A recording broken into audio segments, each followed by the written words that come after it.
Don't question yourself. You read that headline right.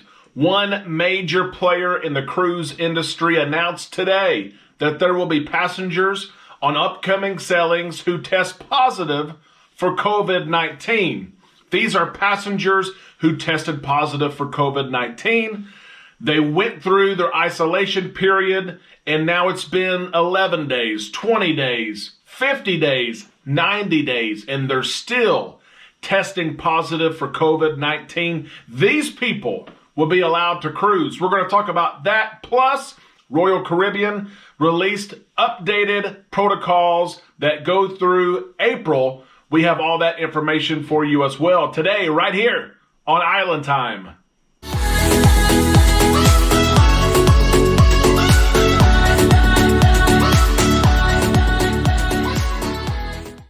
A big happy Wednesday to all you Islanders, and welcome to the show. Welcome to Island Time. I am your host, Derek, and today's news is interesting. It feels a little bit different. It feels like maybe finally cruise lines, and especially Disney Cruise Line, feels like they have some new freedom.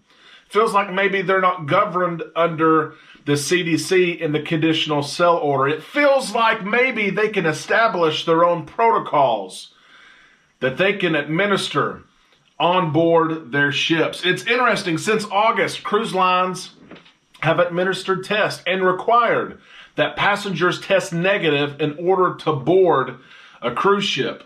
Cruise lines have gained independence, though. We know that because the conditional sail order expired January the 15th. And we told you not to expect much difference to happen through the month of January, but that cruise lines into the early spring would start to come into their own. They would start to form their own policies and protocols. They would start to deviate from the conditional sail order that expired. While we wait for the voluntary program, which we're not sure that Disney will even include itself in, Disney has released big news, game-changing news that really we can see they're thinking for themselves. They're thinking, how do we want to run our own company? How do we want to let people on board our ships? What do we want them to look like? This is the first big breakaway from other cruise lines. And yes, I know it's Disney, and yes, I know that you probably don't cruise Disney, but it's big news because once one of these dominoes start to fall, many of them fall for cruise lines that you do travel on, like Carnival, Royal Caribbean, and Norwegian. Let's get into this news. Disney Cruise Line will permit recovered COVID-19 guests to sail its cruise ships. Here's the details right here. Before we get into it, let me invite you first to subscribe to our channel. We bring you cruise news every single day.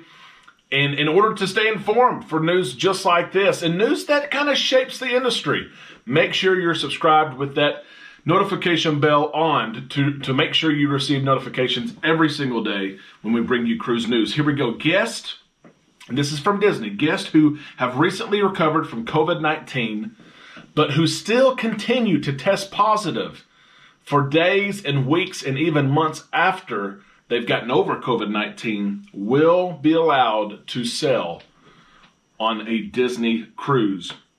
We know that guests can continue to test positive for many weeks or months after they've already gotten over COVID. And from the beginning of the cruise restart and into August, when we saw testing come into place, these guests have not been able to sail. You could not get a negative test result. You kept testing positive, even though you had COVID weeks ago, months ago.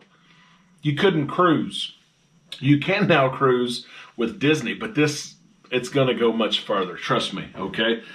Disney Cruise Line has updated its know before you go protocols that permits guests to enjoy a Disney cruise even with a positive test result. It almost sounds crazy to say, does it not, Islanders?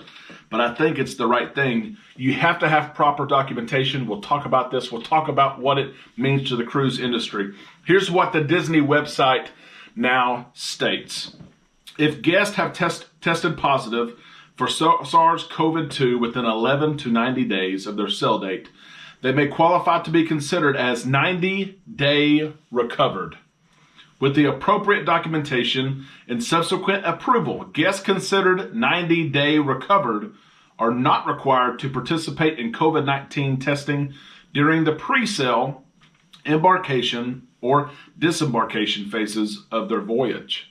You heard that right. Guests who test positive from 11 to 90 days before their cruise can still cruise. In order to be under this new 90-day recovered category, this policy, guests must provide some documentation. Here's what Disney's going to require for a guest to be under this type of policy. A copy of a previous positive COVID-19 test result greater than 11 days and less than 90 days from the expected sale date. The test must have been antigen, NAT, rapid PCR, or lab-based PCR. It must include the guest date of birth. So those of you taking COVID tests at home or these NAT or PCR tests, save your test result if you're cruising Disney or others, because they will follow, okay? The second thing you have to have is a signed letter, an official letterhead with the name, address, phone number of a licensed healthcare provider or public health official stating that the guest has recovered from COVID-19 in the last 90 days and is clear to travel. So that limits that liability for Disney. If you have those two things and you test positive for COVID, Disney will let you sell. Now, I know this is something that some may see as small, or maybe there's not many people who fit into the category, but the news today is big. It's the first time, really, that we've seen a cruise line deviate from that conditional sell order, deviate from protocols that we've seen since August of 2021. This gives the first step that other cruise lines can now look at their policies and protocols and say, what do we want to change? What does the data show that we can change? What groups of people that have not been allowed to cruise, like this group, who now can cruise? It's interesting. Do you feel comfortable cruising with these people? Let us know in the comment section below as we interact together on this video, and of course on our Facebook page. If you have not joined, take time to join. The link is in the description of this video. Would you like to see this policy adopted by other cruise lines? And maybe what do you think are the next steps? What do you think cruise lines right now are looking at and saying, hey, we have the freedom to change this? We do. Carnival has said that the current protocols in place will stay in place for the foreseeable future, was their wording.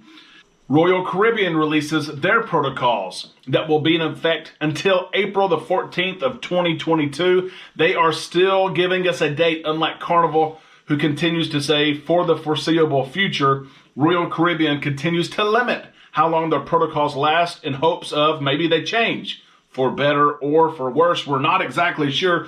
Vaccine requirement stays in place. The testing requirement stays in place.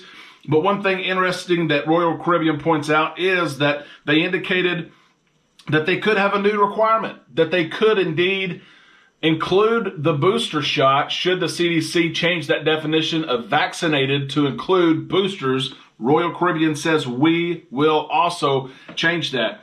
They also said that future protocols may require lower vaccination ages, that they may change that the vaccination protocol now that says that all people over the age of 12 are vaccinated, that they could lower that at any time between now and April the 14th. There could also be changes to testing, what types of tests are accepted. Maybe they only do rapids. Maybe you don't have to have the PCR for unvaccinated guests 3 days before you're sailing. But they're staying really with the same, but they've pinpointed April the 14th, at which time, of course, before then, we may hear that those protocols change. The times, they are a-changing. In Disney Cruise Line, of all of them, they're showing us. They really are. Something small, but something that will lead to changes as the domino falls. It's interesting to see. What do you see cruising looking like into the spring and the summer? I don't think it will look like this necessarily, but it's going to be interesting to keep up with and see what cruise lines do as we get into the spring and summer, the busy season, where demand will be high to cruise. Let us know what you think about the show today in the comment section below. And while you're down there, please give us a thumbs up if you like today's show. If you like cruising, this video will be shown to other people because of you smashing that like button. We'll be back tomorrow with all the cruise news right here on Island Time.